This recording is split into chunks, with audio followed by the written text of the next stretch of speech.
Apenas 3 minutos antes de uma diarista confrontar invasores armados na mansão de um milionário, ela tinha uma única convicção: escapar era inviável, pois a verdade que guardava as 7 chaves por 6 anos viria à tona de qualquer forma.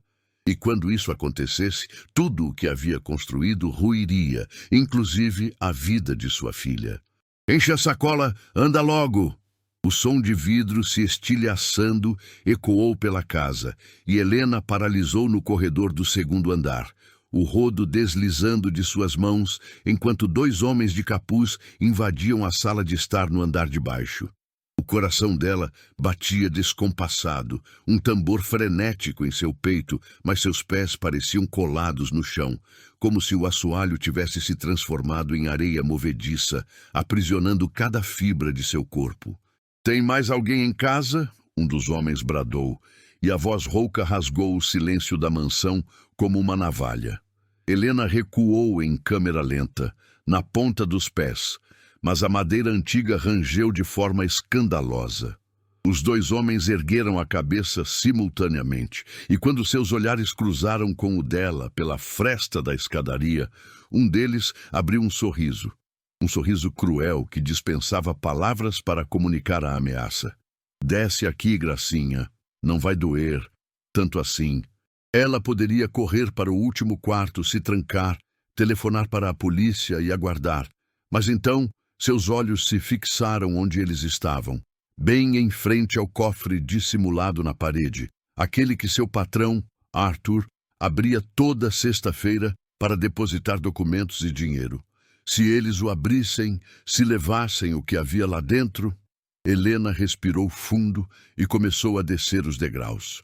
"Ficou maluca?" O segundo invasor debochou, mas o riso cessou quando ela parou a poucos metros deles e pegou um pesado candelabro de prata da mesinha de canto.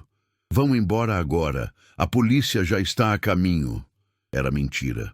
O celular estava no bolso do avental, mas suas mãos tremiam tanto que discar os números seria uma tarefa impossível. E mesmo que conseguisse, eles a alcançariam antes de qualquer viatura. A mansão era muito afastada da cidade, protegida por muros altos e portões eletrônicos que agora jaziam arrombados. O homem mais corpulento deu um passo à frente e Helena girou o candelabro com toda a sua força, atingindo-o no ombro. Ele urrou de dor, cambaleando, e seu comparsa puxou um canivete. "Sua desgraçada!" Ela não hesitou. Arremessou o candelabro na cabeça dele e disparou para a cozinha, ciente de que tinha apenas alguns segundos de vantagem, mas precisava de algo. Qualquer coisa que fosse uma arma mais eficiente que um objeto de decoração. Os passos deles ressoavam atrás, pesados e apressados, e quando Helena se virou para pegar uma faca de chefe, o homem menor já bloqueava a porta.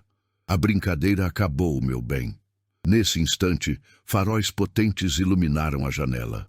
Arthur Monteiro estacionou seu sedã de luxo na entrada e saiu do carro, ajeitando a gravata, exausto após um dia inteiro de reuniões em outra cidade, sem ter a menor ideia de que, ao abrir a porta de sua casa, se depararia com uma cena que mudaria tudo. Vidros pelo chão, sua diarista com um corte na testa, segurando uma faca de cozinha com uma firmeza que não condizia com alguém que deveria estar em pânico, e 2 homens recuando como predadores encurralados. "Mas que inferno está acontecendo aqui?"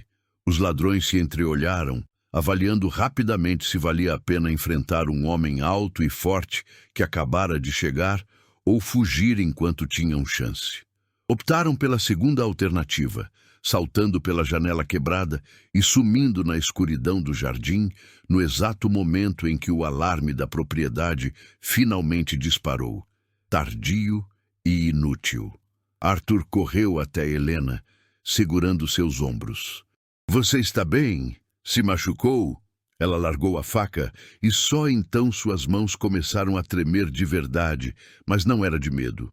era de alívio misturado a um novo tipo de pavor, pois Arthur a encarava de um jeito diferente, com uma curiosidade aguda, como se tivesse testemunhado algo que não deveria. Preciso ir embora, Helena sussurrou, tentando se afastar. Você enfrentou 2 ladrões armados, sozinha. Ele assegurou com um pouco mais de firmeza. Por quê? Nada nesta casa vale a sua vida. Porque fugir de novo seria o fim. Porque um terceiro recomeço aniquilaria Laura. Porque após 6 anos se escondendo, ela finalmente tinha encontrado um lugar onde conseguia respirar sem olhar sobre o ombro a todo instante. Mas Helena não verbalizou nada disso. Apenas encarou Arthur e murmurou a única verdade que podia confessar. Eu precisava. E foi nesse momento que ele notou a maneira como ela empunhava a faca, a postura de combate mesmo ferida, a frieza no olhar ao encarar os homens. Aquela mulher não era quem aparentava ser. 6 meses antes, a rotina de Helena começava todos os dias às 4:30 da madrugada. Preparava um café ralo, porque o de boa qualidade era um luxo. Acordava Laura com beijos na testa, e as duas dividiam o café da manhã em um silêncio cúmplice. Pão com margarina, suco de caixinha e a promessa muda de que um dia as coisas seriam melhores. Mãe, você acha que eu passo no vestibular? Laura perguntava com frequência, os olhos cheios de uma esperança que Helena guardava como um tesouro. Claro que vai, minha filha. Você é brilhante. Helena apertava a mão da filha sobre a mesa. E eu estarei na primeira fila quando você for buscar seu diploma. E era verdade. Cada moeda economizada num pote de vidro no fundo do armário, longe de olhos curiosos, longe do passado que as assombrava, era para que Laura tivesse o futuro que lhe foi roubado. O futuro que ela teve que anular 6 anos atrás para sobreviver. Depois, Helena pegava 2 ônibus para a mansão de Arthur Monteiro, onde limpava cada ambiente com uma eficiência silenciosa, e retornava a tempo de ajudar Laura com o dever de casa de física, fingindo ter dificuldades com conceitos que, na verdade, resolvia de cabeça. Um vestígio de quem fora um dia. Arthur nem sempre foi o chefe alheio que mal anotava. Houve um período, talvez no 2º mês de trabalho, em que ele começou a perceber certas peculiaridades. A maneira como Helena organizava seus livros por gênero e autor sem que ninguém tivesse pedido. Como ela solucionou um problema no sistema de segurança usando termos técnicos que uma diarista não deveria dominar. O dia em que a ouviu falando inglês com sotaque perfeito ao telefone com Laura, explicando uma dúvida da escola. Helena, onde aprendeu inglês desse jeito? Ele perguntou numa tarde, apoiado no batente da cozinha. Ela enrijeceu, mas não se virou. Fiz um curso há muitos anos. Coisa básica. Aquilo não me pareceu básico. Arthur insistiu. O que o senhor precisa? Ela mudou de assunto, secando as mãos no pano de prato sem encará-lo. E ele se afastou, pois havia algo na postura dela, ombros tensos, maxilar travado, que sinalizava perigo, não para ele, mas para si mesma. Mas Arthur não conseguia deixar de observar. A cicatriz fina em seu pulso, que surgia quando a manga da blusa subia. O modo como ela sempre estacionava seu carro antigo de ré, pronto para sair. A forma como seus olhos escaneavam cada cômodo antes de entrar, como se buscasse rotas de fuga. Ela está fugindo de algo, ele concluiu certa noite. Porque Arthur conhecia aqueles sinais. Sua falecida esposa desenvolveu os mesmos reflexos após o assalto que quase a matou. Aquela hipervigilância de quem aprendeu que a ameaça pode estar em qualquer lugar. Mas de quem Helena fugia? E por que uma mulher visivelmente culta e inteligente se escondia atrás de produtos de limpeza? A resposta começou a tomar forma naquela noite ao vê-la neutralizar 2 criminosos com a habilidade de alguém treinado para o combate. E agora, segurando seus ombros enquanto o sangue escorria de sua testa, Arthur Monteiro tomou uma decisão. Você não vai a lugar nenhum, não antes de me dizer quem você é de verdade. Helena tentou se desvencilhar, mas Arthur a segurou pelo braço com firmeza. Me solte. Só depois que me explicar por que uma diarista reage a um assalto como se fosse uma agente treinada. Ele apontou para os destroços. Aquilo não foi instinto de sobrevivência, Helena. Foi método. Ela puxou o braço com força e ele a soltou, observando-a pegar sua bolsa e caminhar para a porta dos fundos sem olhar para trás. Se sair por essa porta, não precisa mais voltar, Arthur disse, detestando o tom de ultimato em sua própria voz. Mas ele precisava de respostas. Helena parou, virou-se lentamente. O senhor não sabe nada sobre mim. Exatamente. E isso me perturba, porque em 6 meses você nunca aceitou uma xícara de café, nunca fez uma pausa, nunca compartilhou nada pessoal. Você trabalha como se estivesse cumprindo uma pena. Estou apenas fazendo meu serviço. Não é verdade. Arthur se aproximou. Você está se escondendo.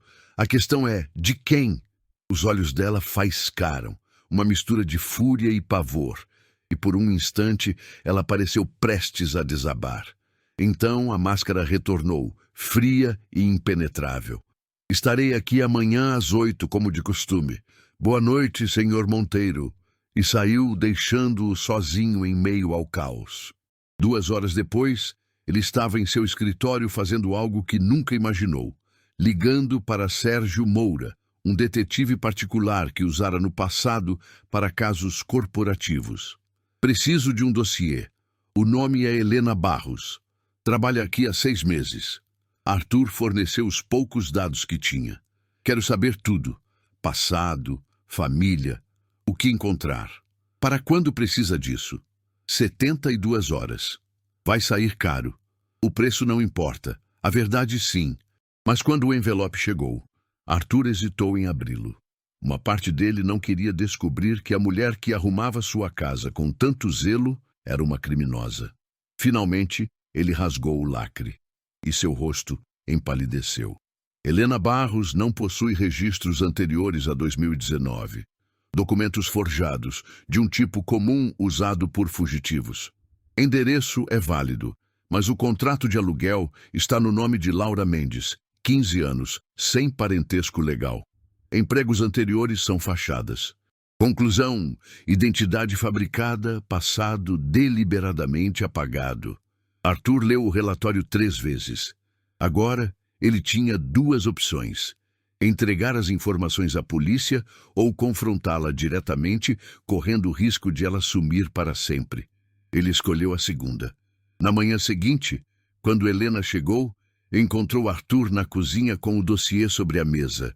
Ela estancou na porta, o rosto perdendo a cor. Sente-se. Eu posso explicar? Então explique. Ele indicou a cadeira. Quem é você? Qual o seu nome real? Helena não se moveu.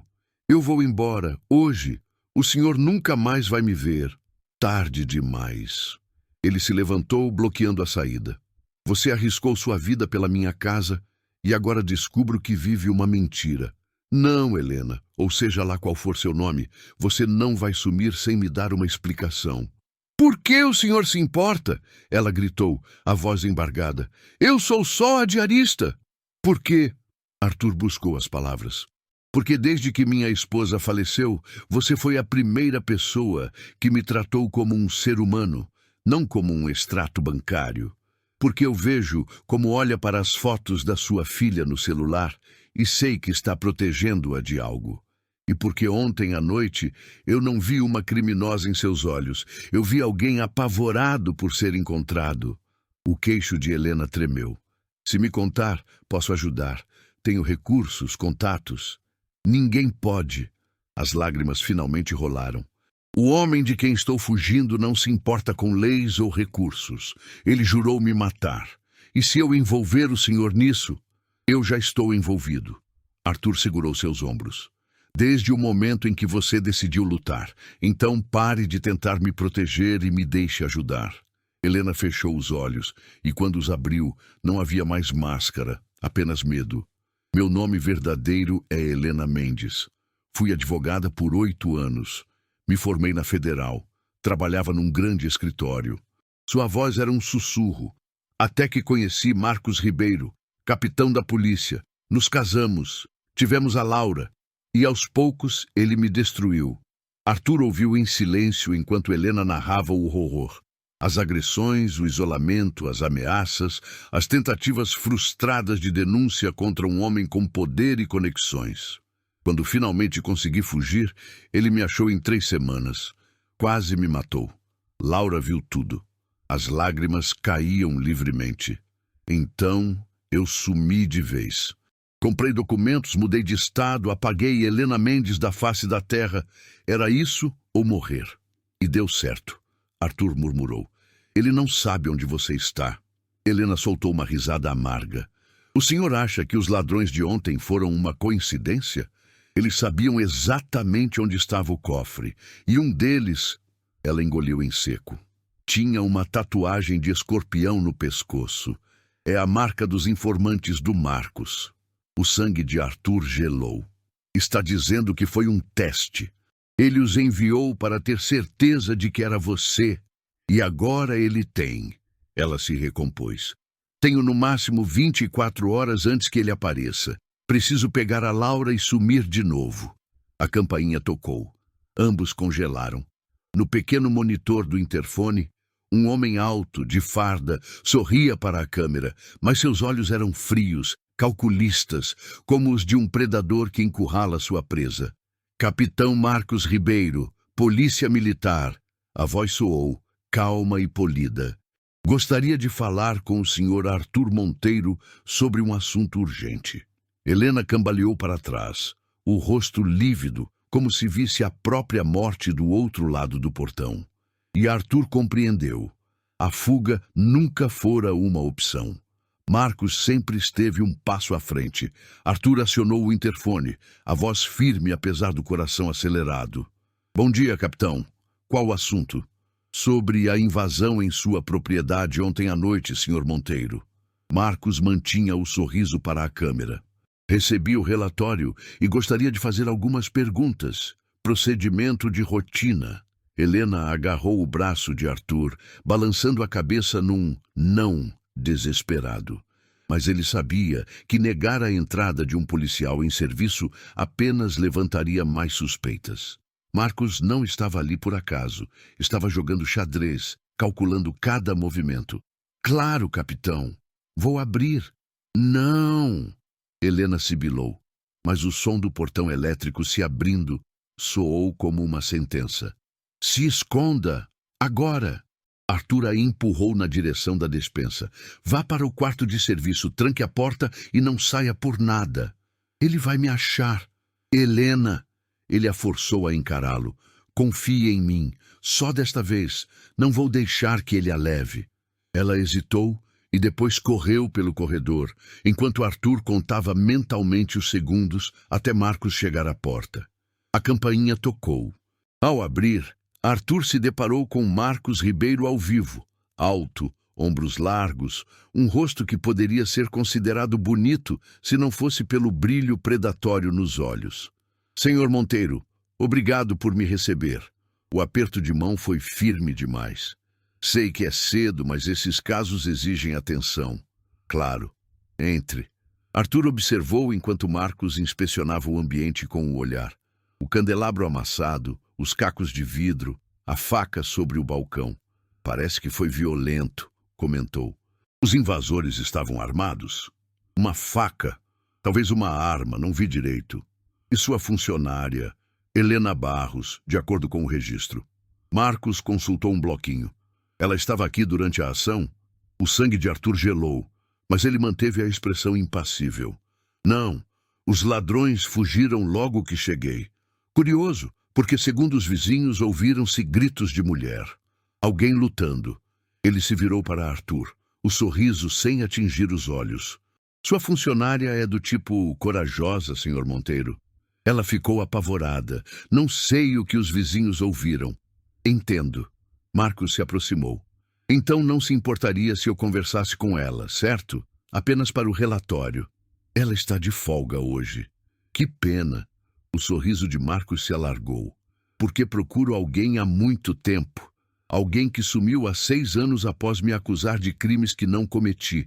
E a descrição dela bate exatamente com a de Helena Barros. Ele tirou uma foto gasta da carteira. Helena, mais jovem, sorrindo numa formatura. Minha ex-esposa, Helena Mendes, advogada, mãe da minha filha. Ela me abandonou e fugiu com a criança, me impedindo de ver a Laura por 6 anos. Sinto muito, mas minha funcionária não é essa pessoa. Tem certeza? Marcos invadiu seu espaço pessoal. Porque quando meus informantes me disseram que uma mulher com as características dela estava trabalhando aqui, achei coincidência demais. Mas aí acontece essa invasão conveniente e, de repente, tem um motivo legal para vir verificar. Está me dizendo que forjou um crime para entrar na minha casa? Marcos riu. Estou dizendo que coincidências acontecem. Mas já que estou aqui, posso dar uma olhada rápida? Com sua permissão, claro. Ou posso voltar com um mandado em algumas horas? Arthur sabia que não tinha escolha. Negar seria dar a ele mais poder. Pode procurar. Não há ninguém escondido. Ótimo. Marcos começou a vasculhar metodicamente cada cômodo do térreo, com Arthur em seu encalço. No segundo andar, ele parou diante de 3 portas. Quantos quartos? 6. E onde sua funcionária guarda o material? Na lavanderia no térreo. Marcos abriu a primeira porta, depois a segunda. Ambas vazias. A terceira estava trancada. Ele ergueu uma sobrancelha. Essa está trancada. É um depósito, coisas da minha falecida esposa. Arthur rezou para que sua voz não falhasse. Marcos testou a maçaneta, depois encostou o ouvido na porta. O silêncio do outro lado era absoluto. Então, ele se afastou. Certo, acho que já vi o suficiente. Na porta da saída, Marcos parou e se virou, o sorriso desaparecendo. Ah, só mais uma coisa. A Helena tem 24 horas para comparecer à delegacia e prestar depoimento. É obrigatório. A voz dele era puro gelo. Se não aparecer, terei que vir buscá-la. E não serei tão educado, pois terei um mandado de busca e apreensão, não só para ela, mas para quem estiver obstruindo a justiça. E isso é uma ameaça? É a lei, Marcos retrucou. 24 horas. Depois disso, ela é foragida, e eu usarei todos os recursos para encontrá-la, incluindo resgatar Laura Mendes, menor de idade, sequestrada pela própria mãe e mantida em cativeiro. Arthur sentiu o estômago revirar. Você não pode? Posso.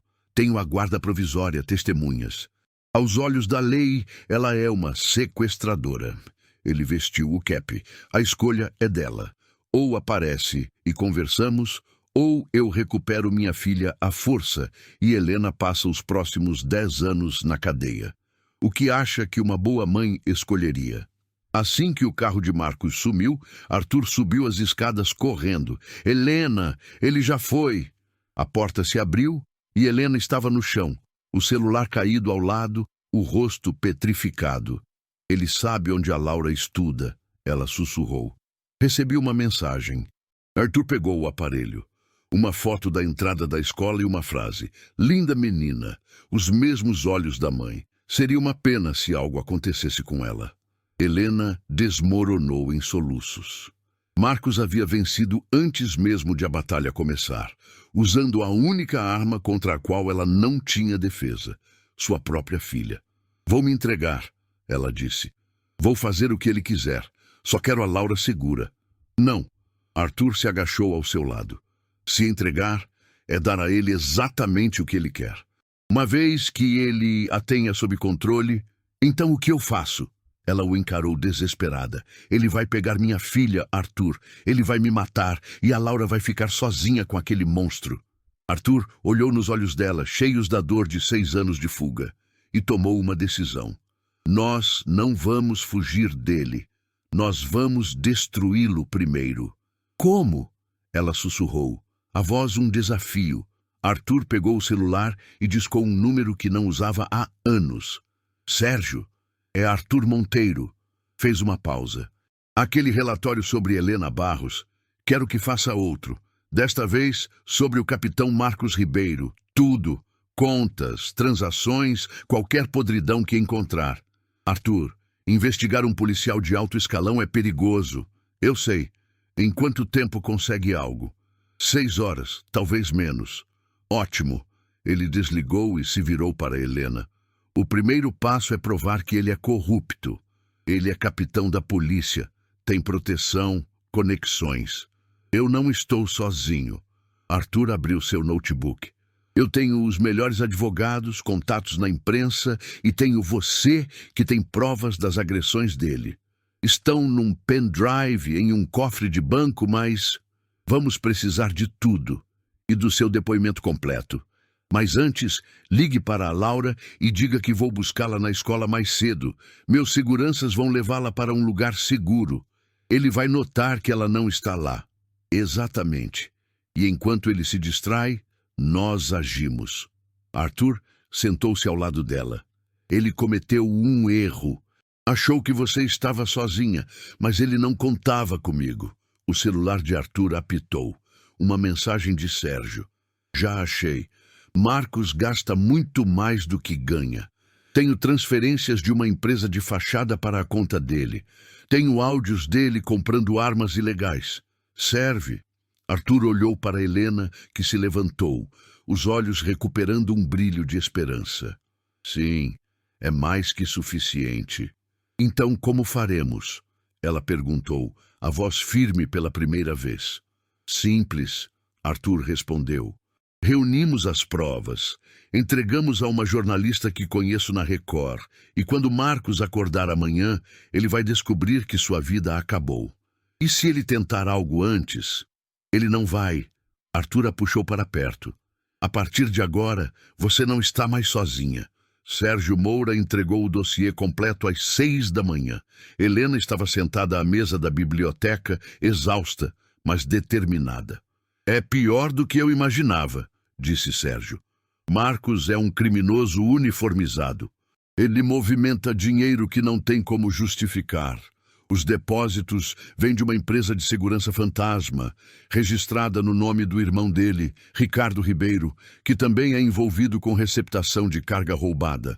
Marcos dá proteção, Ricardo paga. Helena se levantou, a respiração acelerada. Isso quer dizer que o assalto de ontem foram homens dele, Arthur completou. Era uma armadilha. Tem mais, continuou Sérgio. Encontrei áudios. Conversas dele com informantes, ameaçando testemunhas. Em uma delas, ele se gaba de que você nunca conseguiria fugir dele de verdade. Ele me quer morta, não é? Ela sussurrou. Ou sob controle, corrigiu Sérgio. O silêncio que se seguiu foi denso. Se publicarmos isso, ele virá atrás de nós, Helena constatou. Por isso a divulgação tem que ser massiva e simultânea, explicou Sérgio. Quando a história explodir na mídia, ele não poderá fazer nada. Arthur ligou para seu advogado, doutor. Almeida, um homem experiente em casos delicados. Almeida, preciso de você. Tenho uma história de corrupção policial, com provas e testemunha. Pausa. Sim, a testemunha vai falar. Ela é vítima dele. Outra pausa. Perfeito, me retorne. Ele desligou. Consegui a Cláudia Matos, da Record, a melhor repórter investigativa do país. Se ela pegar o caso, a matéria vai ao ar no jornal principal desta noite. E se eu tiver que depor?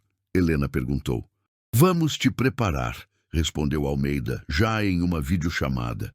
Cláudia vai querer a sua história, Helena. A emoção.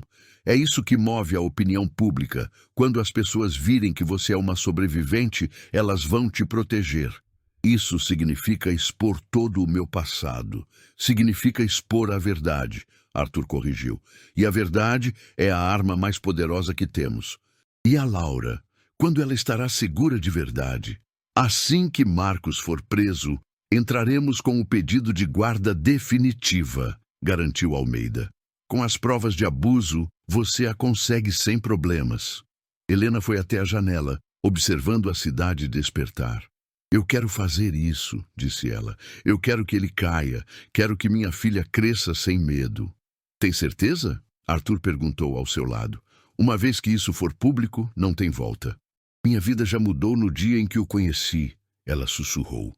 A única coisa que pode mudar agora é eu parar de correr. Ela se virou para ele. Ele me tirou tudo, mas não tirou minha coragem. Vou usar minha história, meu medo, minha dor e vou destruí-lo. Às 9 da manhã, Cláudia Matos chegou com sua equipe.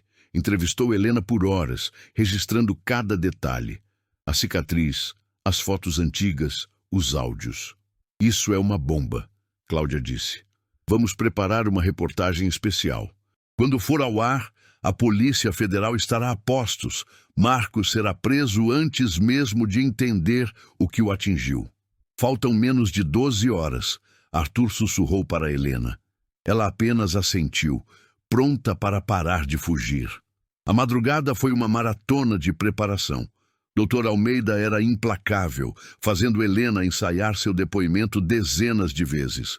Quando a câmera capta a verdade, a dor se torna palpável. Ele dizia, você não é uma vítima, Helena. Você é a prova de que é possível vencer. Às 5 da manhã, o celular de Arthur vibrou. Mensagem de um número desconhecido. Sei que ela está aí. Tenho homens no seu portão. Mande-a sair ou nós entramos. Era tarde demais.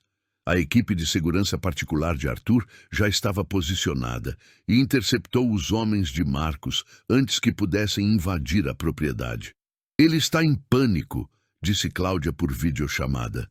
Meus contatos na PF confirmaram. Ele sente que o cerco está se fechando. Quanto tempo? Perguntou Arthur. 2 horas para a gravação final, 3 para ir ao ar. Helena se posicionou em frente às câmeras, respirou fundo e disse, pronta. A gravação começou. Ela narrou sua história, desde o início do relacionamento até a fuga desesperada. Mostrou as cicatrizes, chorou ao falar da filha. Eu tive que escolher, ou ficava e esperava ele me matar, ou desaparecia para que minha filha tivesse uma chance de viver. A reportagem interligava seu depoimento com as provas. Os áudios, os vídeos, os documentos financeiros, o depoimento de outras vítimas. Era irrefutável. Quando terminaram, Cláudia afirmou, isso vai derrubá-lo. 1 hora depois, uma ligação de Sérgio. Marcos foi preso em flagrante tentando invadir sua propriedade. A federal o pegou no caminho. Está sendo levado para um presídio de segurança máxima, sem fiança. Começou, disse Arthur para Helena. E às 7 da noite, Helena Mendes, a advogada que havia sumido por 6 anos, ressurgiu nas telas de milhões de brasileiros, revelando a verdade que Marcos Ribeiro tanto se esforçou para esconder. Marcos estava na sala de interrogatório quando a matéria começou. Primeiro, o rosto de Helena. Meu nome é Helena Mendes. Ele viu a si mesmo nos vídeos, o rosto contorcido de uma raiva que ele mal reconhecia. Não, ele sussurrou. É mentira. Calhe a boca, ordenou o delegado federal. Ele assistiu seu império ruir ao vivo. As denúncias, as provas, os testemunhos, a história de corrupção, de abuso, de uma rede de proteção que agora se desfazia. Isso é uma armação, ele gritou derrubando a cadeira. Você tem o direito de permanecer calado, disse o delegado. A câmera voltou para Helena, na biblioteca de Arthur, cercada por advogados. Por 6 anos eu corri, dizia ela. Mas não desta vez. Desta vez eu luto. E eu vou vencer, porque a verdade é mais forte que qualquer mentira. E predadores como ele só têm um lugar: a prisão. Marcos cobriu o rosto, não de remorso, mas de fúria por ter sido derrotado pela mulher que ele achava ter destruído. Mas Helena Mendes não apenas sobreviveu, ela venceu. Na sala de depoimento, com câmeras registrando, ele foi confrontado por ela uma última vez. Por que fez isso? Helena perguntou. Porque você era minha, ele respondeu a voz gélida. Você não tinha o direito de me deixar. Você quase me matou. Isso não é casamento, Marcos. É uma jaula. Está sendo dramática, ele retrucou, um reflexo condicionado. Mas as provas exibidas na tela o desmentiam. Ele explodiu, tentou avançar sobre ela e foi contido pelos guardas. Ele vai tentar de novo, ela disse ao procurador. Não vai, ele garantiu. Ordem de restrição permanente. Se ele se aproximar, volta para a cadeia. Em 48 horas, a história de Helena viralizou. A Corregedoria da Polícia abriu uma investigação interna. O irmão de Marcos foi preso tentando fugir do país. E no tribunal a decisão foi rápida. Guarda exclusiva de Laura para Helena, sem qualquer direito de contato para Marcos. Conseguimos, sussurrou Laura, abraçando a mãe. Nos dias que se seguiram, Helena começou a reconstruir sua vida. Com a ajuda de Arthur, revalidou sua licença de advogada. E quando Marcos ouviu sua sentença, 28 anos de prisão em regime fechado, Helena não estava lá. Ela estava em seu novo escritório, aceitando seu primeiro caso, ajudar uma mulher em uma situação idêntica à sua, transformando sua dor em propósito. 7 dias depois, Helena recebeu um convite para palestrar sobre violência doméstica. O reflexo antigo de se esconder quase a fez recusar. Mas então, ela viu Laura, o rosto finalmente livre do peso do medo, e aceitou. No palco, ela não falou como vítima, mas como uma sobrevivente. O medo nos torna invisíveis, disse ela, e eu fui invisível por 14 anos. Só quando comecei a contar minha história em voz alta que me tornei visível novamente. A invisibilidade não era proteção, era uma prisão. 2 meses depois, ela já era sócia no escritório de advocacia de Arthur, especializada em direitos das vítimas. Cada mulher que ela resgatava era como salvar uma parte de si mesma que ainda estava presa no passado. 1 ano após a reportagem, Marcos cumpria sua pena em Tremembé. Em um tribunal, Helena defendia outra vítima contra um agressor que era um espelho dele. Violência doméstica não é crime passional, disse ela ao juiz, a voz como aço. É uma escolha. E esta corte tem a responsabilidade de mostrar que essa escolha tem um preço. O agressor foi condenado. Ao sair do tribunal, a mulher a abraçou, chorando de alívio. Obrigada. Obrigada a você por ter a coragem de lutar. Helena respondeu. Eu só a ajudei a descobrir a força que você já tinha. No caminho de volta, ela pensou em Marcos, apodrecendo na cela. E não sentiu pena. Sentiu alívio. O predador estava enjaulado. E Helena Mendes tinha mulheres para salvar. Se esta história te emocionou de alguma forma, se te trouxe raiva, empatia ou esperança, seu like nos mostra que estamos no caminho certo e que narrativas como esta são importantes. Me diga nos comentários de qual cidade você está nos assistindo. Eu leio cada um e faço questão de responder. E se você acredita na força de histórias de superação, de mulheres que não se rendem, inscreva-se no canal, pois cada nova inscrição nos fortalece. Não saia ainda. Escolha uma das 2 histórias que estão aparecendo na tela para assistir agora. Te vejo no próximo vídeo.